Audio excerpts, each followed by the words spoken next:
दिल्ली है, दिल्ली में रामलीला मैदान है, वहां पर सजा हुआ एक मंच है। और दिल्ली से 554 किलोमीटर दूर लखनऊ में हजरतगंज में अखबार का एक दफ्तर है। एक नया नवेला पत्रकार लगातार कीबोर्ड पटक रहा है और एक लंबा चौड़ा लेख लिख रहा है। ये लेख इसलिए भी लिखना वो जरूरी समझ रहा है क्योंकि उसे लग रहा है जैसे आज की तारीख में कुछ नए नायक आ गए हैं। किसी को वो गांधी समझ रहा है तो किसी को भगत सिंह भी समझ रहा है। लेकिन ये कहानी सिर्फ एक शख्स की नहीं, कहानी मेरी है। लेकिन ये कहानी उस वक्त पे तमाम लोगों की कहानी हो चली थी। बात अन्ना आंदोलन की, बात अरविंद केजरीवाल की। फिर समय बदलता है, परिस्थितियां बदलती हैं। अरविंद केजरीवाल नहीं बदलते, वो अपने असली रंग रूप में आने लगते हैं और फिर बहुत सारी बातें धीरे धीरे निकलकर सामने आने लगती हैं। एक किताब भी लिखी जाती है और आज जिक्र उसी किताब से जुड़ा हुआ करेंगे क्योंकि अरविंद केजरीवाल ने एक बड़ा बयान दे दिया है।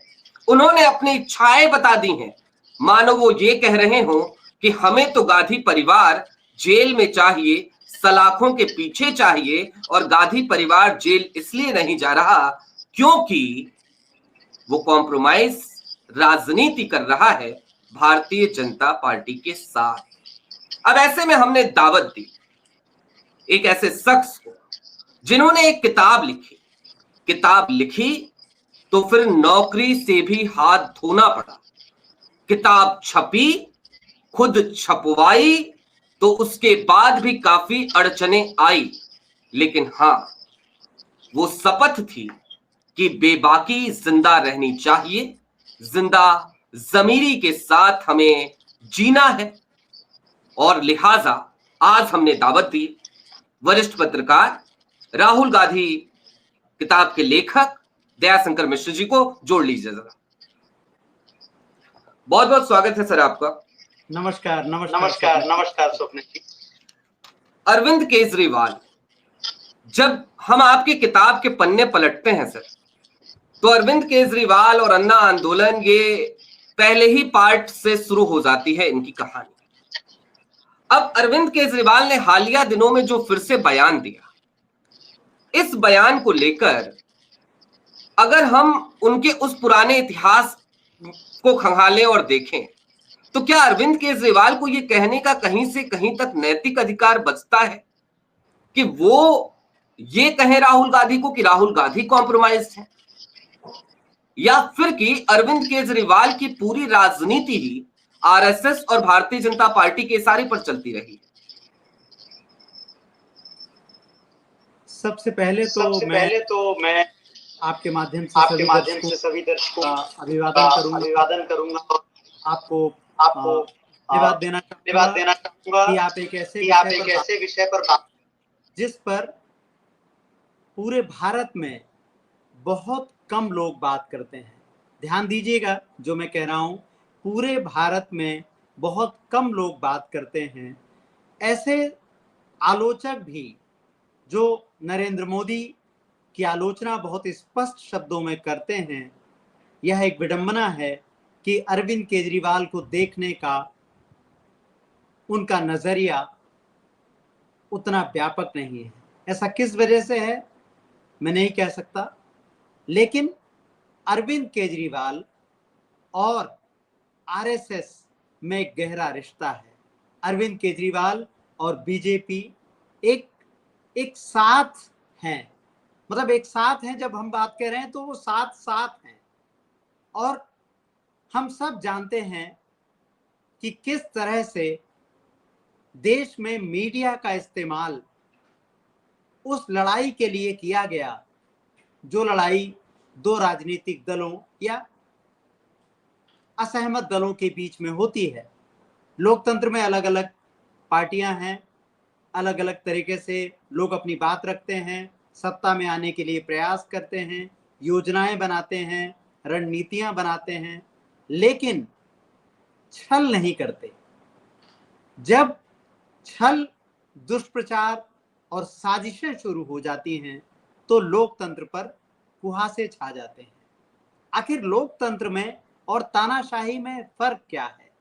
लोकतंत्र और तानाशाही में सबसे बड़ा फर्क है कि लोकतंत्र में सबको अपनी बात कहने की आजादी है, सब तक अपनी बात पहुंचाने की आजादी है, और तानाशाही का सबसे पहला काम यह है कि जिसके पास सत्ता है केवल उसी की बात आगे जाएगी।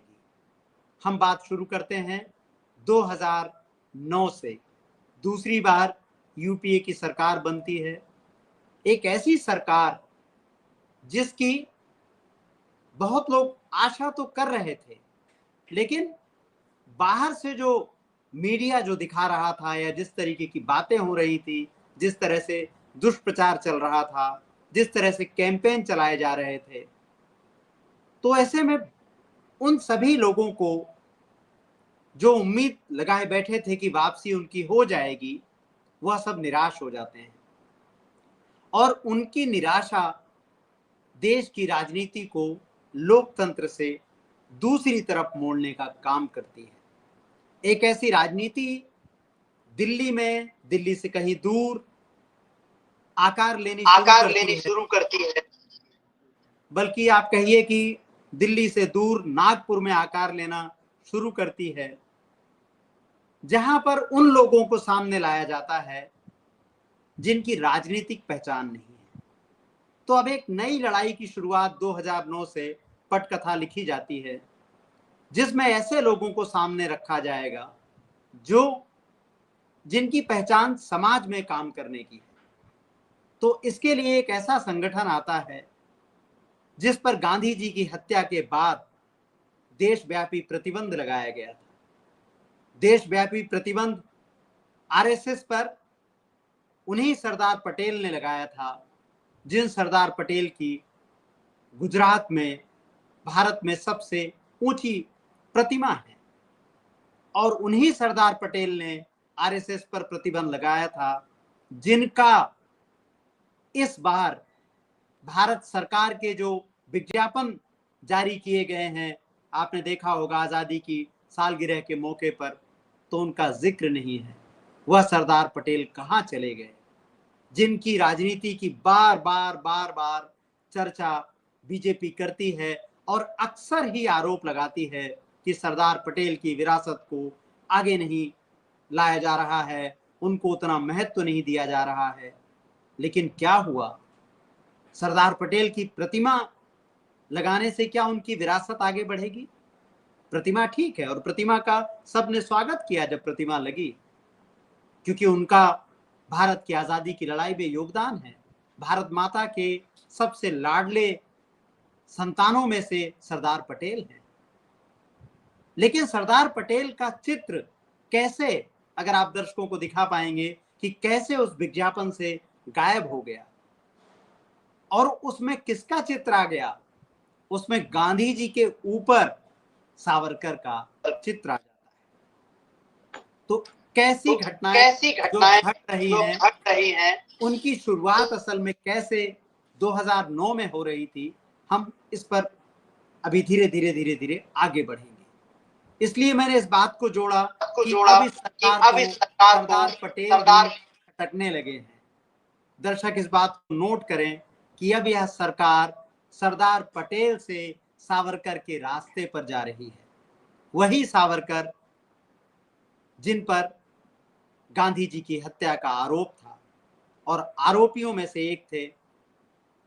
और जब नाथूराम गोडसे को फांसी की सजा सुनाई गई बाकी अन्य अभियुक्तों के साथ, तो आप कह सकते हैं कि साक्ष्यों की कमी के कारण, सबूतों के अभाव के कारण सावरकर बरी हो गए। वही आरएसएस, वही सावरकर जिनके बारे में लगातार सरदार पटेल नेहरू से बात कर रहे हैं, नेहरू की चिट्ठियों में उनका जिक्र है। सरदार पटेल आरएसएस को लेकर साफ साफ कह रहे हैं कि इसका कोई रिकॉर्ड नहीं है, इसके सदस्यों की पहचान करना मुश्किल है, इसका कोई रजिस्टर नहीं है, इसका कोई अकाउंट नहीं है, इसमें मीटिंग में आते हैं, कितने लोग इसमें सहभागी हैं, इसका पता लगाना बहुत मुश्किल है। और देश भर में इसका ऐसा नेटवर्क फैल गया है, और चूंकि रिकॉर्ड पर कुछ भी नहीं है तो हमें बड़ी मुश्किल हो रही है। सरदार पटेल, यह सब बातें 1948 में बात हो रही है, तो आप समझिए कि तब से लेकर आरएसएस कहां कहां तक और कैसे कैसे अपनी जड़ें जमा चुका है देश में। यह दुर्भाग्य है कि इस पर मीडिया मौन है और इस पर बाकी लोग भी उस तरह से बात नहीं करते। आज का अखबार आप लोगों ने देखा होगा, इंडियन एक्सप्रेस ने एक संपादकीय लिखा है आरएसएस पर, और उसमें सवाल नहीं पूछे गए। यही आरएसएस को वैधता देने का काम है। हम इतनी लंबी भूमिका इसलिए बना रहे हैं ताकि दर्शक उससे रिलेट कर पाए कि आरएसएस का नेटवर्क कितना बड़ा था, और इस वक्त अगर आरएसएस एक ऐसी जगह पर आकर खड़ा हुआ गया है जहां उसको कोई चुनौती नहीं दे पा रहा है, तो उसकी वजह क्या है। 2009 में जब बीजेपी अपनी पूरी शक्ति झोंक देती है लेकिन सत्ता में वापसी नहीं होती, तब एक नई पटकथा नागपुर के स्क्रिप्ट राइटर लिखते हैं, और इस पटकथा में कौन कौन लोग आते हैं, आप अपनी स्क्रीन पर इस तस्वीर को जब दिखाएंगे तो दर्शक समझेंगे कि किन लोगों के साथ आगे बढ़कर यह कहानी आगे बढ़ती है। और हम देखते हैं एक ऐसी तस्वीर हमारे सामने आती है जिसमें लाल कृष्ण आडवाणी हैं। ध्यान से देखें, लाल कृष्ण आडवाणी हैं और अरुण जेटली हैं, सुषमा स्वराज हैं, मुरली मनोहर जोशी हैं, आप देखें वेंकैया नायडू हैं, राजनाथ सिंह हैं और जसवंत सिंह हैं। और इनके साथ कौन मीटिंग कर रहा है? अन्ना हजारे हैं। इनके साथ अरविंद केजरीवाल हैं, इनके साथ किरण बेदी हैं, और भी दूसरे बहुत सारे लोग थे जो इस तस्वीर में नहीं हैं। लेकिन सबसे महत्वपूर्ण, इस तस्वीर में बीजेपी नेताओं की मौजूदगी है। तो आप देखें कि ये कौन लोग हैं। ये उस वक्त की बीजेपी के सबसे शक्तिशाली लोग हैं जो अरविंद केजरीवाल को डायरेक्शन दे रहे हैं। आप इस तस्वीर में देख सकते हैं। तो कैसे वो कहानी बनी, और जैसे हमारे यहाँ एक मुहावरा है, उल्टा चोर कोतवाल को डांटे। तो अब अजीब सी बात हो रही है, और कैसे कहानी आगे बढ़ती है। अन्ना आंदोलन में बहुत से लोग ये मानते हैं कि अन्ना हजारे प्रमुख किरदार थे, लेकिन असल में कहानी यह नहीं है। हमारी किताब में इस पर बहुत स्पष्ट रूप से बताया गया है। और अन्ना हजारे के ब्लॉगर रहे और इस वक्त सांप्रदायिकता से एक सीधी लड़ाई लड़ रहे देश और महाराष्ट्र के वरिष्ठ पत्रकार राजू पारुलेकर, जो एक वक्त अन्ना हजारे के थोड़े से वक्त के लिए ब्लॉगर रहे हैं, वह बताते हैं कि असल में अरविंद केजरीवाल ने अन्ना की खोज की थी। एक ऐसा आदमी चाहिए था जिसके आगे पीछे कोई ना हो, जिसकी छवि पर सीधे सीधे कोई दाग ना हो, और जो देर तक अनशन कर सके। कैसे अनशन कर सके वो भी उसमें राजू इशारों में बता रहे हैं, जिसके बारे में अलग अलग बातें होती रही हैं। तो इस तरह अन्ना हजारे की खोज महाराष्ट्र से होती है, एक ऐसा व्यक्ति जिसको डमी गांधी की तरह पेश किया जा सके। अब आप सोचिए, एक नकली गांधी तैयार किए जा रहे हैं। और सर मैं मुझे माफ कीजिएगा, मैं यहीं पे मैं सवाल लेना चाह रहा था आपसे। अन्ना हजारे आए, नारे लगने लगे, अन्ना नहीं आधी है, देश का दूसरा गांधी है। जी। अरविंद केजरीवाल मंच पे होते थे। मैं खुद भी उस समय पत्रकारिता में नया नवेला आया था, एक अखबार में कार्यरत था। तो मुझे ऐसा लगता था जैसे भाई हमने भगत सिंह को नहीं देखा, हमने महात्मा गांधी को नहीं देखा, हमारा दुर्भाग्य था, लेकिन हमारा सौभाग्य है कि देखिए अन्ना हजारे आए हैं सामने, अरविंद केजरीवाल हैं। और भी चेहरे थे, मसलन प्रशांत भूषण जी भी थे, कुमार विश्वास थे, योगेंद्र यादव थे, किरण बेदी थी उस समय, वीके सिंह आया करते थे मंच पे। तो लगता था कि यार ये वो लोग हैं जो देश को बचाने के लिए निकले हैं और संघर्ष कर रहे हैं। और अपने आसपास के युवाओं को जब देखता था परेशान है, या फिर किसी की पढ़ाई पूरी हो गई, नौकरी नहीं लग रही, किसी की नौकरी लगी थी, नौकरी छूट गई है, तो लगता था यार ये सब कुछ हो रहा है ना, तो ये करप्शन की वजह से हो रहा है। सर वो गांधी को लेकर के चले थे अरविंद केजरीवाल, और दूसरे वाले गांधी को पकड़ लिया अरविंद केजरीवाल ने। इसी बात पर जी मैं इस पर आता हूं। दो बातें समझनी बहुत जरूरी हैं। एक तो जैसा कि मैंने कहा कि एक ऐसा व्यक्ति खोजा गया जो गांधी की तरह दिखता हो, ना हो लेकिन गांधी की तरह दिखता हो। और अन्ना हजारे उस छवि में एकदम, जैसे आप कहते हैं कि एक फिल्म बन रही है और उसका एक कैरेक्टराइजेशन होना है और स्क्रिप्ट राइटर पूरी कहानी लिखते हैं और अन्ना हजारे की खोज की जाती है। बल्कि ये कहना चाहिए कि अन्ना हजारे महाराष्ट्र में थे, उनकी बहुत एक सीमित दायरे में लोकप्रियता थी, लेकिन देश के लिए, अपनी राजनीति के लिए उनका आविष्कार किया अरविंद केजरीवाल ने। और ये सब इसलिए हो पाया क्योंकि मीडिया लगातार इनके साथ था।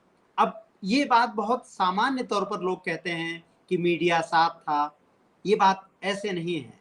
इसके लिए आपको जिस किताब का आप जिक्र कर रहे थे, यह मेरी किताब है और इस वक्त यह किताब, दर्शकों से मैं कहना चाहूँगा स्वप्निल जी कि इस वक्त यह किताब ऑनलाइन उपलब्ध हो रही है, क्योंकि बीते लंबे समय से, जब से यह किताब आई है, तब से आईटी सेल लगातार इतने तरीके के इसके खिलाफ कैंपेन चलाता है कि हमें अपनी किताब के बारे में खुद कहना पड़ता है।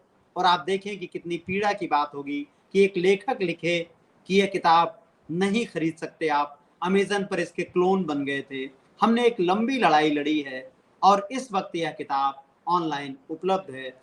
इस किताब के पेज नंबर 42 में सुभाष चंद्रा का स्टेटमेंट है। सुभाष चंद्रा जो जी न्यूज के मालिक हैं और आरएसएस के साथ उनकी नजदीकियां जग जाहिर हैं। बल्कि ये भी कहा जाता है कि उनकी नजदीकियां प्रधानमंत्री नरेंद्र मोदी से कहीं ज्यादा आरएसएस से हैं और इसके तमाम दूसरे प्रमाण समय समय पर हमारे सामने आते रहे हैं। सुभाष चंद्रा क्या कह रहे हैं, इससे आप समझिए कि कौन लोग थे जो अरविंद केजरीवाल को लाए थे। सुभाष चंद्रा ने 2 फरवरी 2017 को जालंधर में कहा है कार्यक्रम के दौरान कि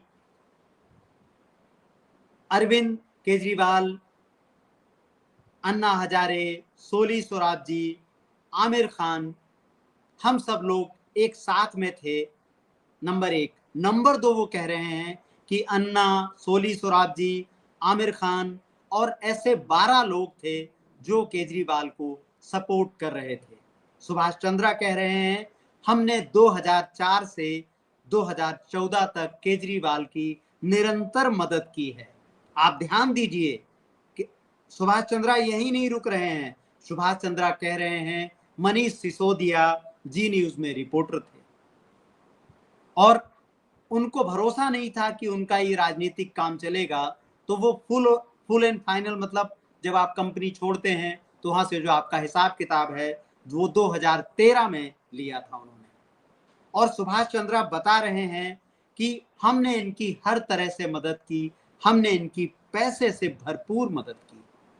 आप जरा सोच रहे हैं कि उस वक्त अरविंद केजरीवाल 2004 में क्या थे और क्यों उनकी कोई इतना बड़ा मीडिया का व्यक्ति मदद कर रहा है।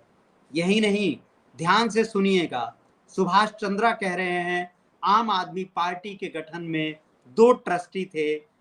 एक इंदु जैन हैं टाइम्स ऑफ इंडिया की चेयरपर्सन, जिनका निधन कुछ वर्ष पहले हो गया है। तो सुभाष चंद्रा बता रहे हैं कि आम आदमी पार्टी के गठन में 2 ट्रस्टी थे। वो जोर देकर कह रहे हैं कि कागज पर 2 ही लोग थे, इंदु जैन और सुभाष चंद्रा। इंदु जैन मतलब टाइम्स ऑफ इंडिया की अपार शक्ति, अखबार, एक देश का सबसे बड़ा अंग्रेजी का अखबार, उसके चैनल, इतना बड़ा नेटवर्क, हिंदी के अखबार, अंग्रेजी के अखबार। तो ये 2 लोग उनकी मदद कर रहे हैं। हम लोकतंत्र में नागरिक के तौर पर आप इतने मासूम तो नहीं हो सकते कि देश के 2 सबसे बड़ी मीडिया कंपनी किसी एक व्यक्ति की मदद बिना किसी दूसरी बड़ी शक्ति के कर रहे हैं। जाहिर तौर पर अब इस सुभाष चंद्रा के बयान को उस तस्वीर के साथ मिलाने की जरूरत है जिसका हमने शुरू में जिक्र किया। तो आप देखें कि समाज से कैसे कैसे लोग लाए गए, और यहाँ दो बातें समझनी जरूरी हैं। योगेंद्र यादव जो भारत के सबसे सम्मानित, आप कह सकते हैं, एक चुनावी विश्लेषक रहे, चुनावी विश्लेषक से ज्यादा एक प्रोफेसर के तौर पर उनकी छवि है, एक समाज विज्ञानी के तौर पर उनकी छवि है, और हम उनको ऐसे व्यक्ति के रूप में वर्षों से देखते रहे हैं जो जिनकी बातों से आपको कोई रास्ता दिखता हो। प्रशांत भूषण, मतलब आप देखें कि अदालत में वो एक आम आदमी का चेहरा है, कितनी जनहित याचिकाएं उनके नाम पर हैं, मतलब लोगों का निशुल्क मुकदमा लड़ते हैं, और तेज तर्रार एक ऐसा व्यक्ति, एक ऐसा वकील जो सारी चीजों को जानता समझता है।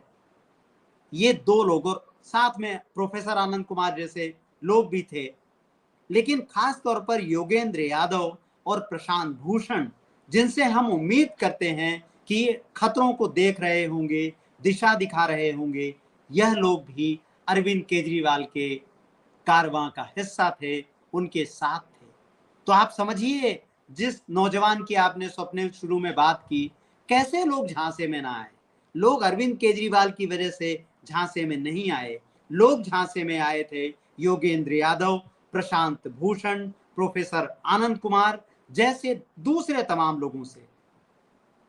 और आप देखें कि उसमें रामदेव की भूमिका है, रामदेव के बयान देखिए, किरण बेदी, तब तक किरण बेदी की भूमिका एक गढ़ी गई थी एक ऐसे अधिकारी के रूप में जिसने बहुत सारे काम किए हों, और उनका बाद में हम देखते हैं कि किस तरह से उनके जो अब तक के दावे थे, कैसे हमने देखा कि दिल्ली में चुनाव के वक्त वरिष्ठ पत्रकार रवीश कुमार जब उनसे बात करते हैं तो कैसे सारे उनके दावे, जिन दावों पर इतने वर्षों से उनकी छवि रहती है, वो सारे दावे उस एक इंटरव्यू में ध्वस्त हो जाते हैं।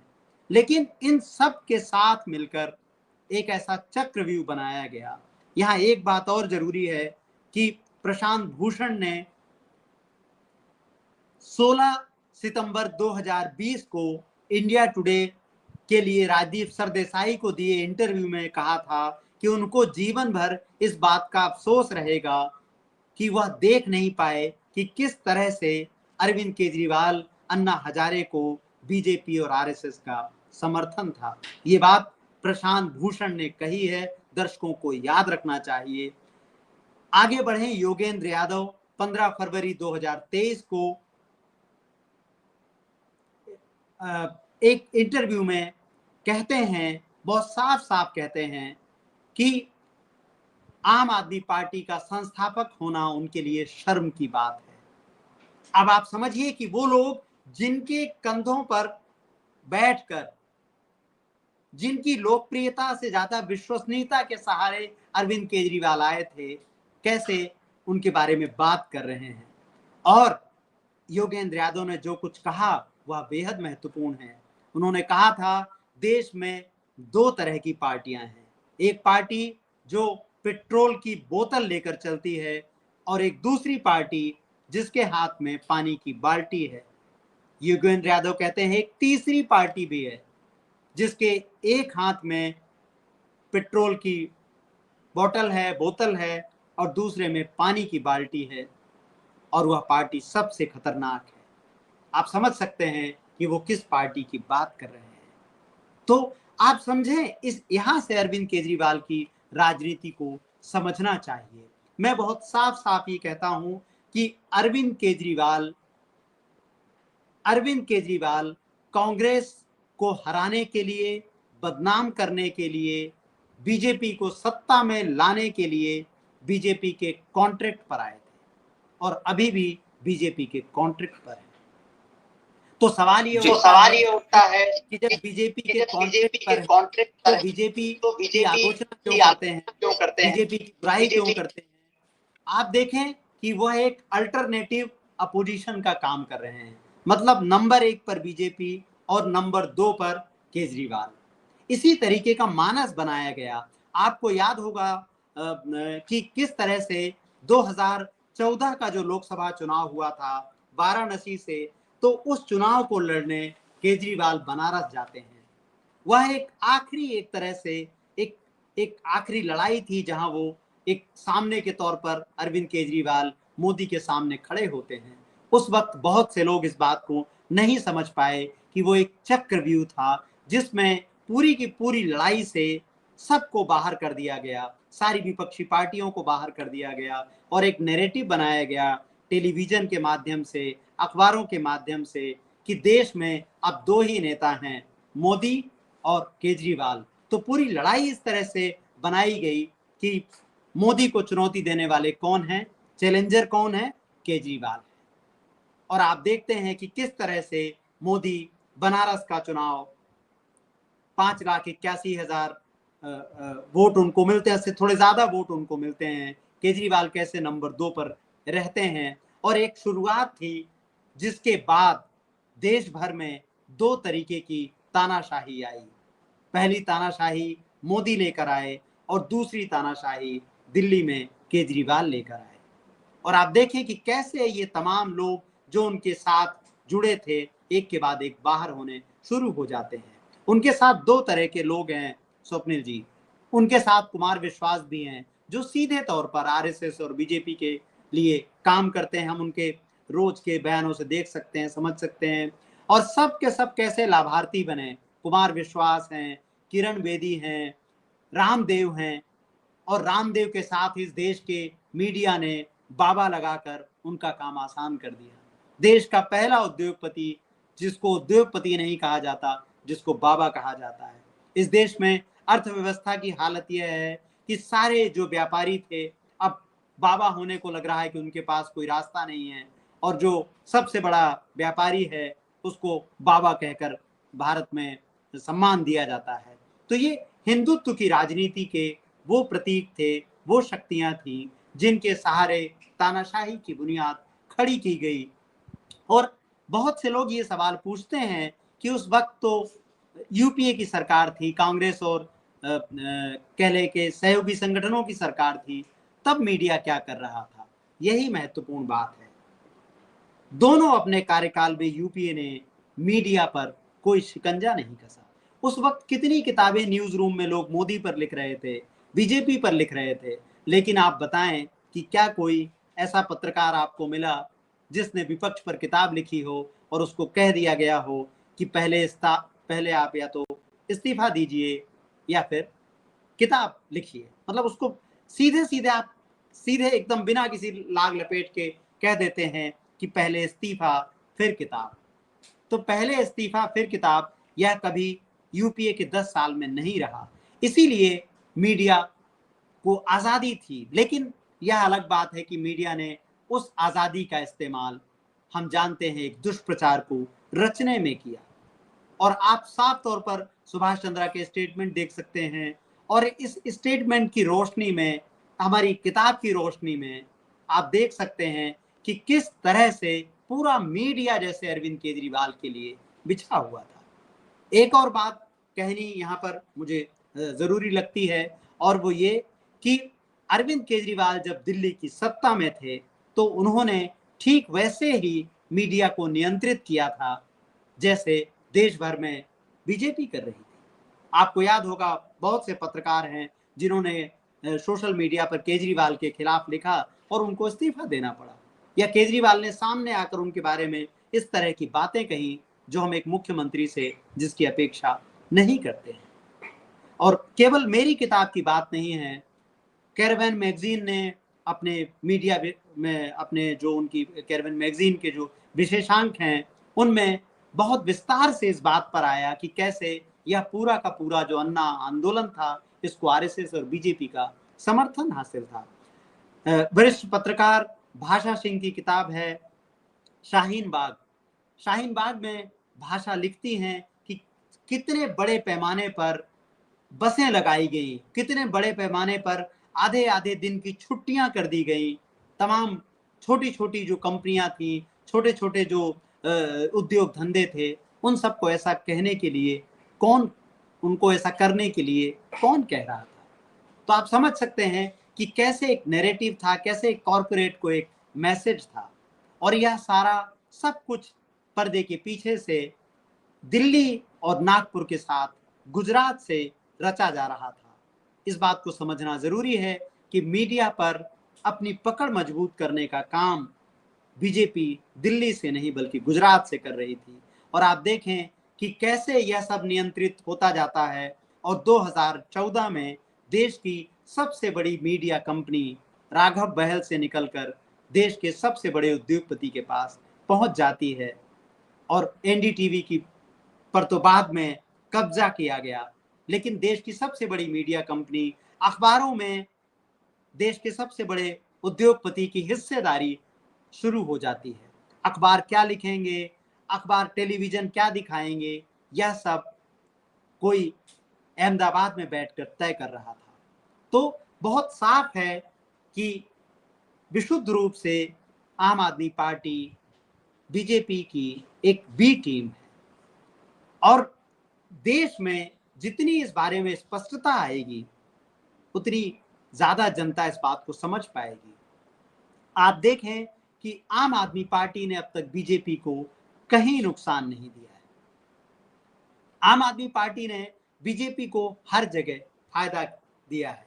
आखिर आम आदमी पार्टी के कारण ही तो बीजेपी इतने वर्षों बाद सत्ता में है दिल्ली में।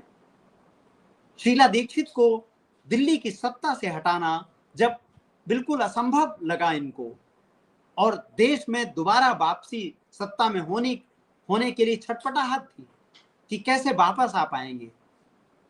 और आप याद कीजिए यूपीए 2 के दौरान किस तरह से योजनाएं बन रही थी। MNREGA, right to food, right to education, right to information, food security bill, यह सब देश को जोड़ने वाली योजनाएं थी। और ध्यान दीजिएगा ये योजनाएं थी, माफ कीजिए, ध्यान दीजिएगा यह कानून था, ये योजनाएं नहीं थी। अभी क्या देख रहे हैं हम, लाडली लक्ष्मी योजना मध्य प्रदेश में, महाराष्ट्र में, जहां जहां बीजेपी है वहां इस तरीके की योजनाएं हैं।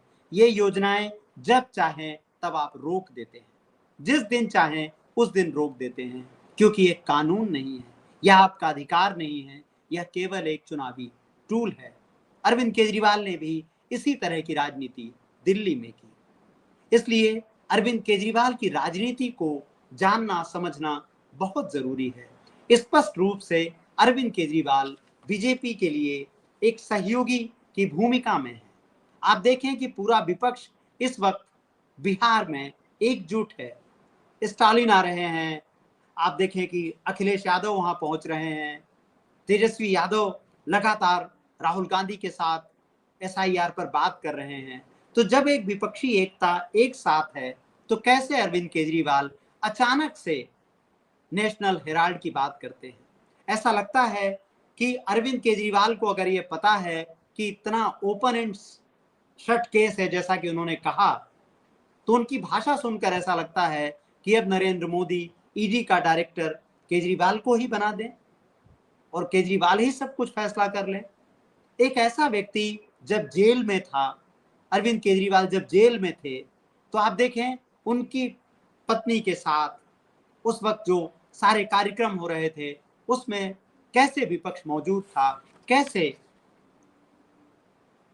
सोनिया गांधी मौजूद थी, कैसे प्रियंका मौजूद थी, और कैसे एक तरह से अरविंद केजरीवाल की पत्नी को, उनके परिवार को एक साथ का संदेश दिया गया कि हम आपके साथ हैं, आप डरे नहीं।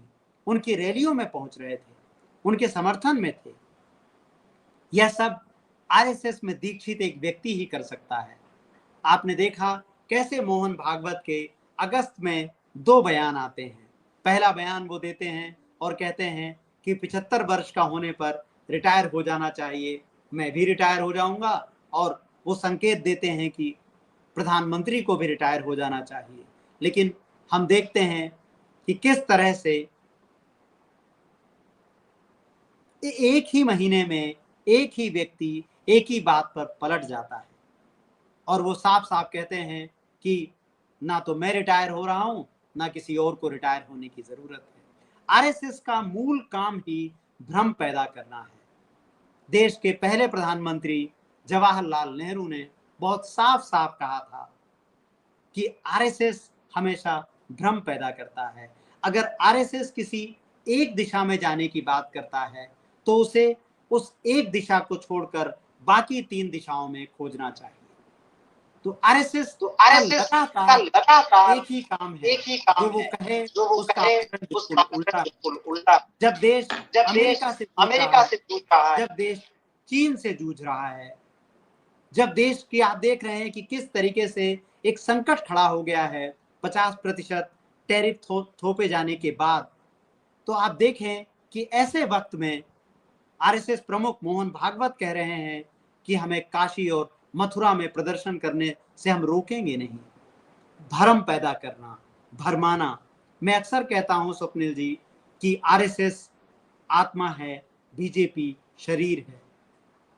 दोनों एक हैं, दोनों अलग अलग नहीं हैं, दोनों में कहीं कोई अंतर नहीं। लेकिन दुर्भाग्य से देश का मीडिया इस पर बात नहीं करता और यूट्यूब चैनलों पर हम लगातार देखते हैं कि एक नकली भ्रम पैदा करने की कोशिश की जाती है। कितने यूट्यूब चैनलों पर आप देखते हैं यही बात दोहराई जाती है कि दोनों में अंतर पैदा हो गया है, बिल्कुल लड़ाई चल रही है। कहीं कोई लड़ाई नहीं है, दोनों जानते हैं कि एक दूसरे के साथ लयबद्ध होकर ही चल सकते हैं। जो बातें सामने लाते भी हैं वह केवल भ्रम के लिए है। जो काम देश में अटल बिहारी वाजपेयी आरएसएस के लिए नहीं कर पाए, वह काम मोदी ने किया। लाल किले की प्राचीर से आरएसएस को दुनिया का सबसे बड़ा संगठन बता दिया, उसकी भूरी भूरी प्रशंसा कर दी। और उसके लिए दिन कौन सा चुना? आजादी का दिन चुना। क्या प्रधानमंत्री नरेंद्र मोदी बताएंगे कि आरएसएस पर आखिर प्रतिबंध क्यों लगाया गया था गांधी जी की हत्या के बाद? कौन सा ऐसा काम आरएसएस कर रहा था कि सरदार पटेल ने वह प्रतिबंध लगाया था? आखिर यह प्रतिबंध कैसे लगा और कैसे हटाया गया? इसको हटाने के लिए मिन्नतें करते हुए आरएसएस ने कहा था कि वह केवल सामाजिक संगठन का काम करेगा, समाज का काम करेगा, हिंदुओं की शिक्षा का काम करेगा, जागृति का काम करेगा। आप देखें कि मनुस्मृति का प्रचार करना, अपने संगठन में महिलाओं के लिए कोई जगह ना होना, कौन सी जागृति है? आरएसएस का कौन सा ऐसा एक वक्तव्य है जो देश को जोड़ने का काम करता है? ऐसे आरएसएस को लाल किले की प्राचीर से प्रधानमंत्री जब पुकारते हैं तो वह उसको वैधता देते हैं। आप अगर एक छोटा सा कोई अपना ऑफिस खोलना चाहें, कोई छोटा सा प्लॉट लेना चाहें, अपनी संस्था के लिए कुछ काम करना चाहें, तो क्या आप बिना जीएसटी के कर सकते हैं? क्या आप बिना बैंक अकाउंट के कर सकते हैं? लेकिन इसी दिल्ली में 150 करोड़ की लागत से, यह भी एएनआई ने बताया हमको, किसी बीजेपी के व्यक्ति ने नहीं बताया, सूत्रों से बताया गया कि 150 करोड़ की लागत से आरएसएस का भवन बना है। कैसे 150 करोड़ की लागत का पेमेंट हो गया होगा कॉन्ट्रैक्टर को? कैसे इतना विशाल भवन बन गया और उसके लिए पैसा कहां से आया? हमें बताया गया और कहा गया कि हम यकीन करें कि 75,000 स्वयंसेवकों ने 2-2 हजार रुपए दिए। क्या आप भी इसी तरह से अपना एक दफ्तर बना सकते हैं, अपना काम कर सकते हैं? तो आरएसएस का सबसे बड़ी उसकी पहचान यही है कि वो कहता कुछ है, करता कुछ है, और जिसका खुद का कोई कागज नहीं है, जिसका खुद का कोई मतलब जिसका कोई एक विचार ही नहीं है जिसको वो कह पाए कि हम ऐसे काम करते हैं, तो जिसके यहाँ खुद पारदर्शिता नहीं है, वो कैसे कोई किसी विचार को आगे ले जा सकता है जिसमें संविधान का यकीन है? आरएसएस ने आज तक मनुष्य की आलोचना क्यों नहीं? इसीलिए नहीं। हाँ सर मुझे चूंकि काफी चीजें समझ में आई, दर्शकों को भी आई होंगी। एक चीज और है, अभी जो आप रेखांकित कर रहे थे उसी से जोड़ते हैं। आरएसएस जिस तरीके से भ्रम पैदा करता है, अरविंद केजरीवाल भी उसी तरीके से भ्रम पैदा करते हैं। लिहाजा ये बात अब सीधे तौर पे कही जा सकती है कि भैया अरविंद केजरीवाल की जो स्टाइल है पॉलिटिक्स की, वो वही स्टाइल है, वही स्टाइल उन्होंने अडॉप्ट करी है जो स्टाइल संघ की रही। दूसरा, आज की तारीख में जो सबसे महत्वपूर्ण बात आपने कही यहां पर कि भाई समूचा विपक्ष एक साथ है, लेकिन इसमें मुझे कुछ चीजें याद आती हैं। अभी वोट चोरी को लेकर के राहुल गांधी ने जब प्रेस कॉन्फ्रेंस करी 7 अगस्त को, तो उस समय तक अरविंद केजरीवाल गुजरात में जाकर के ऐलान कर चुके थे, इंडिया गठबंधन से किनारा कर चुके थे। लेकिन फिर एक दिन जब 300 सांसद उतरते हैं सड़क पे, तो संजय सिंह उसमें आके शामिल हो जाते हैं। मैंने कांग्रेस के कुछ लोगों से बात करी, तो मुझे जहां तक जानकारी है कांग्रेस ने किसी को निमंत्रित नहीं किया था इस पूरे प्रोटेस्ट में। जो भी सांसद आए वो स्वेच्छा से आए, संजय सिंह भी शायद स्वेच्छा से आए हो। उसके बाद से वोट चोरी को लेकर के जब वोट अधिकार यात्रा निकल रही है बिहार में, उस वक्त पे अरविंद केजरीवाल की इस तरीके की बयानबाजी, और दूसरी तरफ गुजरात जिसको लेकर राहुल गांधी अब ये ठान चुके हैं कि गुजरात मॉडल दिखा के मोदी जी आए थे तो उनके गढ़ में उनको हराना है, उसी गढ़ में जाकर अरविंद केजरीवाल चुनौती दे रहे हैं। तो ये चुनौती जाहिर सी बात है वो नरेंद्र मोदी को नहीं दे रहे, वो भाजपा को नहीं दे रहे, वो कांग्रेस को दे रहे हैं। समझने की जरूरत यह है कि जो बाकी विपक्ष की पार्टियां हैं इंडिया अलायंस की, क्या वो अरविंद केजरीवाल को अभी तक पहचान नहीं पाई हैं? क्या ममता बनर्जी नहीं पहचान पा रही हैं? क्या अखिलेश यादव नहीं पहचान पा रहे हैं? क्या लालू और तेजस्वी नहीं पहचान पा रहे हैं? राहुल तो पहचानते हैं, कांग्रेस तो पहचानती है, ये बाकी राजनीतिक दल इन्हें क्यों नहीं पहचान पा रहे? ये एक बड़ा सवाल है सर। अब इस बात का ठीक उत्तर खुद ये जो जिन बाकी संगठनों की आप बात कर रहे हैं वो शायद दे पाए। मैं उसके लिए बहुत अपने आप को बहुत सही व्यक्ति नहीं मानता कि मैं उस पर टिप्पणी करूं, लेकिन मैं केवल इतना ही कह सकता हूं कि कई बार राजनीति में आप सबका जो अपनी अपनी क्षेत्रीय दलों की जो सोच है वो अपने राज्य तक ज़्यादातर हम देखते हैं कि सीमित है। और मोदी को देश में जो इतनी जगह मिली वो असल में मिली किस लिए? क्योंकि कांग्रेस एक राष्ट्रीय पार्टी है, उसका सोचने का, उसका विचार करने का, अलग अलग मुद्दों पर खड़े होने का एक राष्ट्रीय नजरिया है। लेकिन दूसरी पार्टियों को हम ज्यादा, अब बहुत परिवर्तन आ गया है। ये सारी बात आप मान लीजिए कि मोदी के पहले और कुछ हद तक दूसरे कार्यकाल के आधे हिस्से तक थी, लेकिन अब धीरे धीरे उसमें परिवर्तन आ रहा है कि ज्यादातर पार्टियां ये सोच रही थी, उनका विचार ऐसा था कि कांग्रेस का जो स्पेस खत्म होगा, कांग्रेस को जो विपक्ष, कांग्रेस मुक्त भारत की जो प्रधानमंत्री नरेंद्र मोदी बार बार बात कर रहे थे, तो उनको लगता था कि उनके लिए जगह बनेगी। यह एक भ्रम था। तो ज्यादातर दल इस बात को नहीं समझ पा रहे थे कि जब कांग्रेस को मिटाने के लिए बात की जा रही है, और लोकतंत्र में आप किसी को मिटा कैसे सकते हैं? ये बात ही अधिनायकवादी है। क्या कोई ये कह सकता है कि आप मतलब आप मैं आपको मिटा के राजनीति करूंगा? तो जो ये मिटाने की शब्दावली है, ये लोकतांत्रिक शब्दावली नहीं है। तो ज्यादातर पार्टियां भ्रम में थी, उनको लगता था कि कांग्रेस मिट जाएगी तो हमारे को सत्ता में हमको मदद मिलेगी। तो बहुत सारी स्थितियां उसमें धीरे धीरे अब साफ हो रही हैं। और आप देखें कि कैसे ज्यादातर जगहों पर गठबंधन बनने शुरू हुए हैं, जैसे हमने उत्तर प्रदेश में देखा। और मुझे लगता है कि पूरे देश में सबसे ज्यादा अगर कहीं विपक्ष एकजुट होकर लड़ा और उसके नतीजे आए, बहुत अच्छे नतीजे उसके आए, तो आप 2-3 राज्यों का जिक्र करते हैं। लोकसभा की मैं बात कर रहा हूं तो आप जाहिर तौर पर महाराष्ट्र की बात करते हैं, आप तमिलनाडु की बात कर सकते हैं, आप बिहार में नतीजे वैसे नहीं आए लेकिन साथ में लड़ाई लड़ी गई। लेकिन उत्तर प्रदेश को मैं सबसे ज्यादा एक जटिल राज्य मानता हूं, जहां पर राम मंदिर में सारी शक्ति झोंक दी गई और ऐसा लगा कि राम मंदिर का निर्माण प्रधानमंत्री नरेंद्र मोदी अपनी जीवन की संचित पूंजी से कर रहे हैं। इसी तरह से प्रधानमंत्री ने भाषण दिए, इसी तरह से प्रधानमंत्री लगातार बोलते रहे, जैसे अपनी कमाई से उन्होंने राम मंदिर बनवाया हो।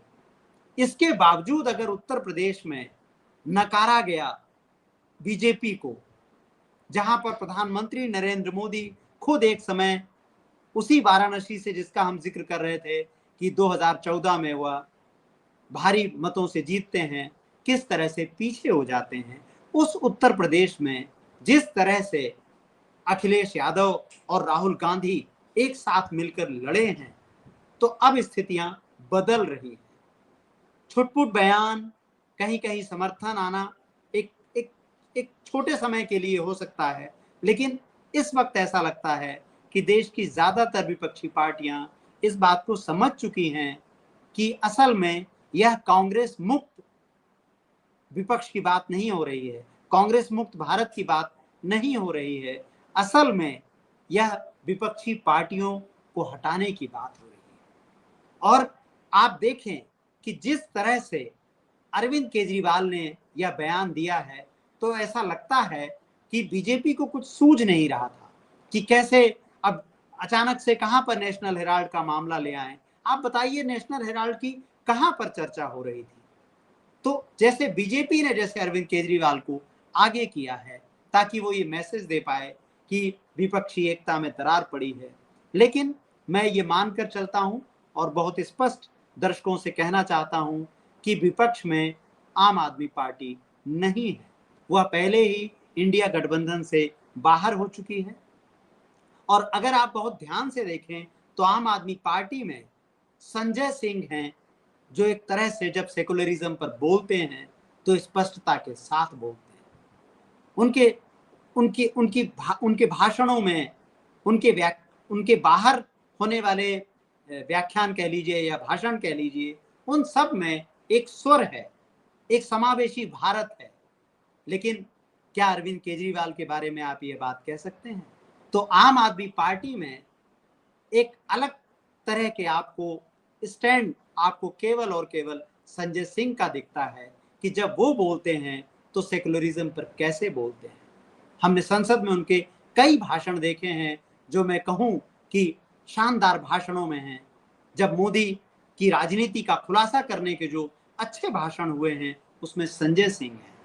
तो संजय सिंह अब आम आदमी पार्टी में एक तरह से एक अलग लाइन पर चलते हुए दिखते हैं, जहां वो विपक्ष के साथ बैठ रहे हैं, बात कर रहे हैं, समर्थन दे रहे हैं। और आप देखिएगा कि जब संजय सिंह को संसद से बीच में जब उनको बाहर किया गया था तो किस तरह से उनको कांग्रेस की तरफ से समर्थन मिला था, और उनकी बातचीत के वीडियो हम देख सकते हैं।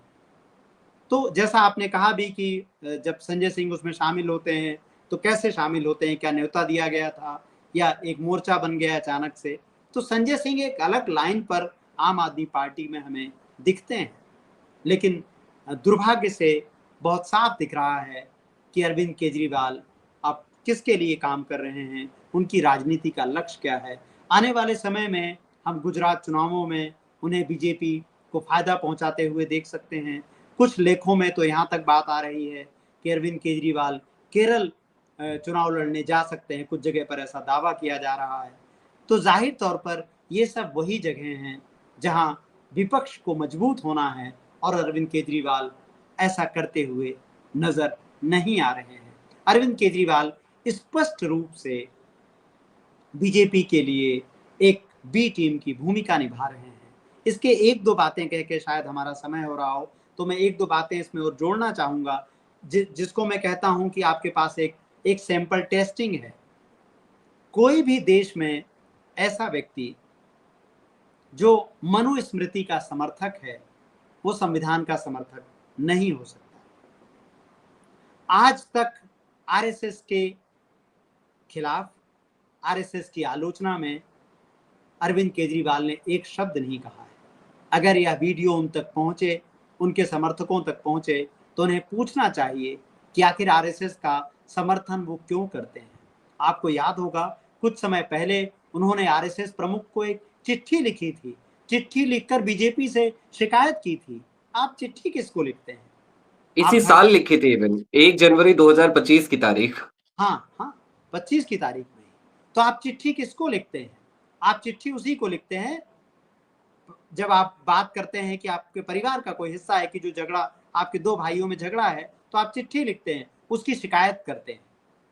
तो अरविंद केजरीवाल ने बीजेपी की शिकायत के लिए मोहन भागवत को चिट्ठी लिखी थी।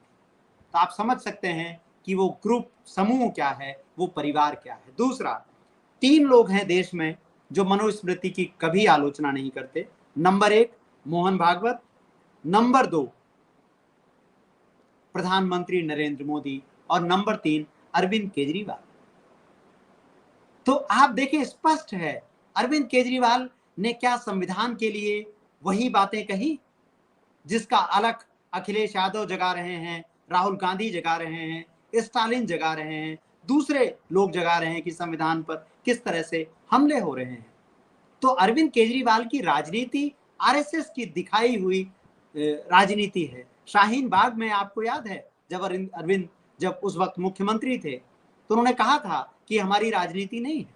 आपको इस चुनाव के पहले भी वो वीडियो याद है जो उत्तर प्रदेश के या देश के एक बड़े चैनल के लिए इंटरव्यू में कहा था उन्होंने कहा था, और उस इंटरव्यू में कई लोग थे, और जब अरविंद केजरीवाल से यह सवाल पूछा जाता है कि आप इन मुद्दों पर, शाहीन बाग पर क्यों नहीं बोलते, तो कहते हैं हमारी राजनीति नहीं है।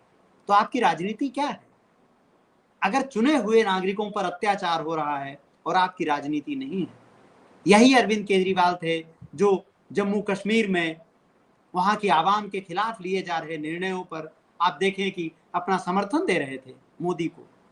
और यही अरविंद केजरीवाल हैं जिनके लिए एक समय नारे बुलंद किए गए थे कि दिल्ली में मोदी और दिल्ली में, माफ कीजिए, केंद्र में मोदी और दिल्ली में केजरीवाल। तो आप देख सकते हैं कि किस तरह से अरविंद केजरीवाल की राजनीति बीजेपी के लिए रास्ता बनाने का काम है। और अब दिल्ली की जनता क्या भुगत रही है? 15 साल तक हमने वीडियो देखे बारिश में, तब बीजेपी कहती थी कि आम आदमी पार्टी काम नहीं कर रही है। किस तरह से बात होती थी, क्योंकि टीवी पर उनका कब्जा था। और अब आम आदमी पार्टी बात कर रही है कि दिल्ली में बीजेपी काम नहीं कर रही। तो ये तो दो अब हो, इसका मतलब है कि दिल्ली की इस दुर्दशा के लिए कौन जिम्मेदार है? क्या मोदी जिम्मेदार है, केजरीवाल जिम्मेदार है? दोनों जगह पर अब डबल इंजन सरकार है, और पहले अप्रत्यक्ष रूप से भी थी। तो आप समझ सकते हैं कि यह एक ही राजनीति है। और बहुत से लोग ये भी कहते हैं कि फिर जेल जाने की बात क्यों आई, फिर जेल क्यों जाना पड़ा? तो इसका एक बहुत साफ उत्तर है कि यह आपस में हितों का टकराव था। एक ही परिवार में 2 भाई होते हैं और दोनों भाई जमीन जायदाद के लिए लड़ते हैं। एक भाई दूसरे भाई को जेल में डलवा देता है। लेकिन क्या आप इससे कहेंगे कि दोनों एक परिवार के नहीं हैं? ये एक ही परिवार के आपस के संघर्ष का नतीजा था, जो कि अब काफी हद तक सेटल हो चुका है। तो अब दिल्ली और देश की जनता को इस भ्रम से बचना है। उन्हें इस बात को समझना है कि आम आदमी पार्टी की राजनीति क्या है। शाहीन बाग के सवाल को, देश में जब लोगों पर बुलडोजर चलाए जा रहे हैं, उस सवाल पर चुप्पी साध करके, संविधान पर हमले हो रहे हैं और आप मनुस्मृति का समर्थन करके संविधान का बचाव नहीं कर सकते। इसलिए नागरिकों को पूछना चाहिए कि आप मनुस्मृति के साथ हैं या आप संविधान के साथ हैं। बिना संविधान के हम देश को नहीं बचा सकते। स्वप्निल जी। जी सर, बहुत शुक्रिया एक तो इतना समय देने के लिए, हमारी तरफ से, दर्शकों की तरफ से भी, और दर्शकों से ये अपील भी कि नीचे डिस्क्रिप्शन में लिंक है जहां से आप दयाशंकर मिश्र जी की वो किताब पढ़ सकते हैं। और क्यों पढ़ना चाहिए इसके बारे में मैं जरूर चाहूंगा सर कि एक छोटा सा रिस्पॉन्स जरूर बताएं, कुछ ऐसी बात कहें जो उस यात्रा को, हालांकि हम लोगों ने देखा है, दर्शकों ने भी कहीं ना कहीं समझा है, जाना है, लेकिन उसके बाद से जो ये किताबों का क्लोन हुआ, ये वाली जो स्थितियां थी, परिस्थितियां थी, वो अधिकतर लोगों को नहीं पता। तो वो क्या था, क्यों आखिरकार ये सब कुछ झेलना पड़ा भारतीय जनता पार्टी के आईटी सेल की तरफ से? आप अब देखिए, ये कहना थोड़ा सा पीड़ादायक है और मैं बहुत कम जगहों पर इसका जिक्र करता हूं क्योंकि मुझे लगता है कि देश ज़्यादा बड़े संकटों से जूझ रहा है। उसमें मैं अपनी क्या बात करूं। देश के सामने किसी एक किताब की, किसी एक लेखक की क्या हैसियत है। हम सब तो अपना अपना काम कर रहे हैं और करते रहेंगे, लड़ते रहेंगे, लेकिन केवल इतना कहना चाहूँगा कि यह जो किताब है, राहुल गांधी, सांप्रदायिकता, दुष्प्रचार और तानाशाही, तो आप इसको समझें कि इसके कवर पेज पर राहुल गांधी है, क्योंकि वो तानाशाही के सामने सबसे मजबूत आवाज है। बहुत सी आवाजें हैं, लेकिन वो सबसे मजबूत आवाज है। तो आखिर क्या ऐसी दुश्मनी है इस सत्ता की जो अपने आप को लोकतांत्रिक कहती है और लोकतंत्र की लड़ाइयां लड़ने वाली बताती आई है पहले। आखिर उसको इतना राहुल गांधी से डर क्यों लगता है? आपको इसलिए यह किताब पढ़नी चाहिए। इससे आप समझ पाएंगे कि आखिर नरेंद्र मोदी राहुल गांधी से इतना डरते क्यों हैं। अब इतना डरते क्यों हैं? इसलिए मैं ये बात कह रहा हूं कि इतना डरते क्यों हैं, क्योंकि जैसे ही हम इस किताब की घोषणा करते हैं तो तुरंत ही प्रधानमंत्री कार्यालय से एक व्यक्ति सक्रिय होता है और आप समझ सकते हैं कि मीडिया कितने एक दूसरे, मीडिया और मोदी के कार्यालय में कोई अंतर नहीं है। मोदी का ऑफिस, मीडिया का ऑफिस दोनों एक हैं। तो वहां से तुरंत संदेश आता है और ये तय किया जाता है कि मैं अब अगले दिन ऑफिस में ना आऊं। तो आप सोचें कि किसी भी बड़ी से बड़ी कंपनी में भी बहुत सारी जगहों से पत्रकारों को अपनी नौकरी गंवानी पड़ी, जाना पड़ा, लेकिन क्या ऐसा किसी के साथ हुआ कि आप वहां पर संपादक हैं और आपसे कहा जाता है कि आप तुरंत ही ऑफिस छोड़ दीजिए? जब आप इस्तीफा देने के बाद जो है आपसे बात हो रही है और आपको पहले भी कहा जा सकता था, लेकिन आपसे कहा जाता है कि आप 3 महीने आप अपना काम करिए, आप बकायदा हैंड ओवर दीजिए। हैंड ओवर एक टर्म है कि आप अपना काम किसी दूसरे व्यक्ति को बता करके जाएं। लेकिन ऐसी क्या हड़बड़ाहट, ऐसा क्या दबाव कंपनी पर डाला गया कि तुरंत ही मुझे कहा गया कि आपको जाना ही होगा। ऐसा लगा कि जैसे उनका बस चलता तो तुरंत उसी दफ्तर की किसी खिड़की से मुझे उठाकर फेंक देने को जैसे सारे के सारे लोग आमादा थे। किस बिल्कुल ही मतलब तानाशाही पूर्ण तरीके से लैपटॉप जब्त कर लिया जाता है, सारे लोगों से बात नहीं करने दी जाती है। आप जानते हैं कि हम लोग घर से काम करते हैं, लैपटॉप में आपकी तमाम चीजें होती हैं, आपके सारे दस्तावेज होते हैं, वो आपसे जब्त कर लिए जाते हैं। और ये तो बात हुई कि डर कर, सरकार से डर कर कंपनी ने क्या किया। अब सरकार और आईटी सेल क्या करती है? वो ये तय करते हैं कि इस किताब के बारे में एक भी लाइन कहीं ना लिखी जाए। क्या ऐसा कारण है कि एक किताब जो नेता प्रतिपक्ष पर है और अब तक हिंदी की किसी भी वेबसाइट ने इस किताब के बारे में एक लाइन नहीं लिखी है? जब मैं हिंदी की वेबसाइट की बात कह रहा हूं तो उसमें वो मीडिया है जिसको जनता लोकप्रिय मीडिया मानती है। और मैं कहीं दूर दराज के इलाकों में नहीं था, दिल्ली में ही था। आज मैं आपसे बात कर पा रहा हूं क्योंकि आपके जैसे स्वतंत्र प्लेटफॉर्म ने मुझे जगह दी। यूट्यूब पर मैं अपनी बात रख पाया। तो कितनी विचित्र बात है ना कि एक इतने बड़े बड़े अखबार हैं और उन सब के यहाँ पर आप देखिए साहित्य के नाम पर बड़े बड़े सम्मेलन हो रहे हैं, लेखकों को बुलाया जा रहा है। तो वो कौन से लेखक हैं जिस पर यूट्यूब चैनल लंबी लंबी बात कर रहे हैं, लेकिन इस किताब पर बात करने की हिम्मत नहीं होती है। नोएडा की फिल्म सिटी में इतनी कंपनियां हैं, एक कंपनी के भीतर भी यह साहस नहीं था कि वह इस किताब पर बात कर पाए, क्योंकि सरकार इस बात को से डरती है कि जिस राहुल गांधी के दुष्प्रचार के लिए उन्होंने अरबों अरब रुपए खर्च किए, वो जनता तक उसकी असलियत ना पहुंच जाए। इस किताब में ऐसे संदर्भ हैं जो बताते हैं, जैसे अध्यादेश राहुल गांधी ने नहीं फाड़ा, हम फैक्ट चेक करके बता रहे हैं, लेकिन अभी भी लोग यही मानते हैं। आलू डालो सोना निकलेगा, ये बात मोदी ने कही थी, राहुल गांधी ने नहीं कही थी। ऐसी लंबी श्रृंखला है, एक प्रकार से आप कहें कि फैक्ट चेक की, जो इस किताब में है। तो सबसे बड़ा डर यही लगा, इसलिए आईटी सेल को सक्रिय किया गया।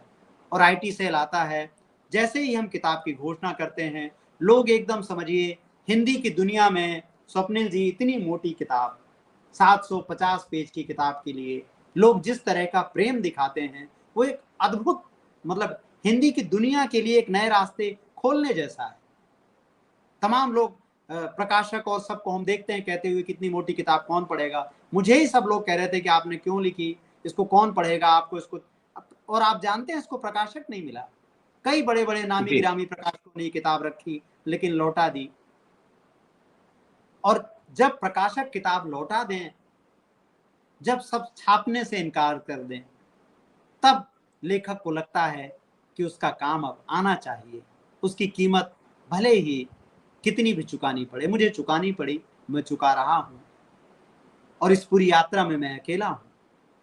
लेकिन जैसे ही अमेज़न पर हमने शेयर किया और जनता ने तुरंत उस पर रिएक्ट किया, नागरिकों ने रिएक्ट किया, आईटी सेल सक्रिय हो जाती है, मुझे एक संदेश आता है और किताब की शुभकामना दी जाती है, और उसके बाद अमेज़न पर क्लोनिंग शुरू हो जाती है।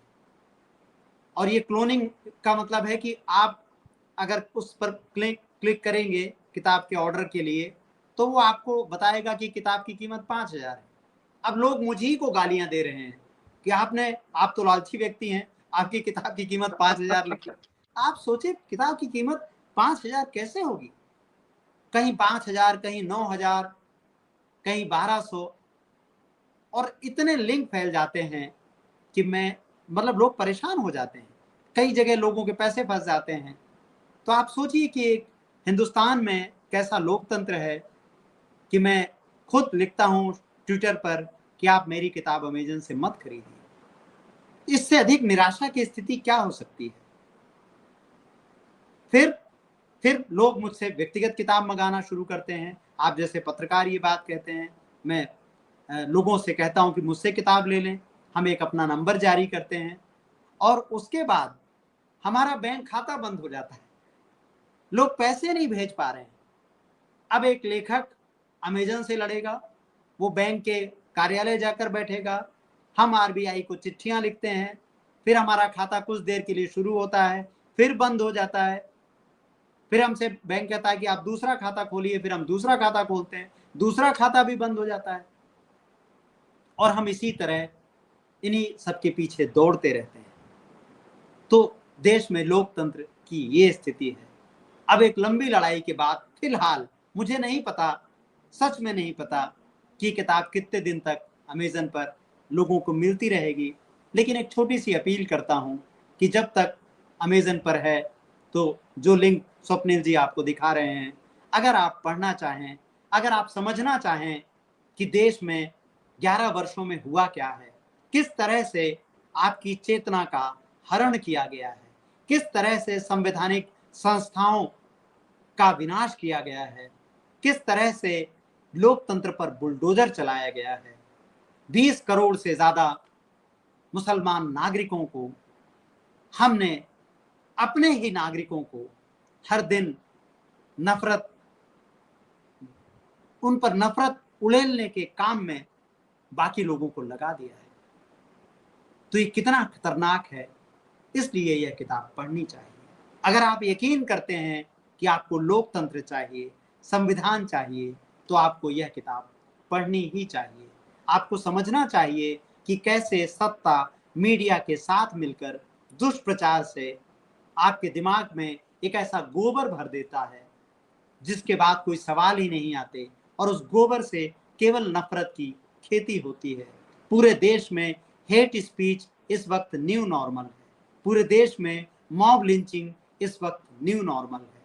हमारी किताब में एक हिस्सा मॉब लिंचिंग पर भी है। तो यह केवल राहुल गांधी के लोकतांत्रिक विमर्श की चर्चा नहीं है। इस किताब में वो सब कुछ है जो मीडिया आपको दिखाता नहीं, जो मीडिया आपको बताता नहीं। बहुत शुक्रिया सर। और दर्शकों से यही अपील कि हमें अपील करने की जरूरत नहीं पड़नी चाहिए थी। ये किताब आपको खुद खोजनी चाहिए, खुद मंगवानी चाहिए, खुद पढ़नी चाहिए। और ऐसा इसलिए भी क्योंकि देखिए कि जब अरविंद केजरीवाल का वो बयान आता है और उस बयान के बाद हम सोचते हैं कि इतनी सारी बातें तो की जा चुकी हैं, फिर भी केजरीवाल लगातार इस तरीके की बयानबाजी कर रहे हैं, तो अब कैसे काउंटर किया जाए? कैसे उनकी हकीकत को फिर से नए सिरे से आपके सामने रखा जाए? तो हमें इसी किताब की याद आती है, हमें दयाशंकर मिश्र जी की याद आती है। खैर, फिलहाल के लिए हमें दीजिए इजाजत। ऐसे ही तमाम अपडेट्स, तमाम डेवलपमेंट्स के लिए जुड़े रहिए। बहुत शुक्रिया सर। नमस्कार, धन्यवाद।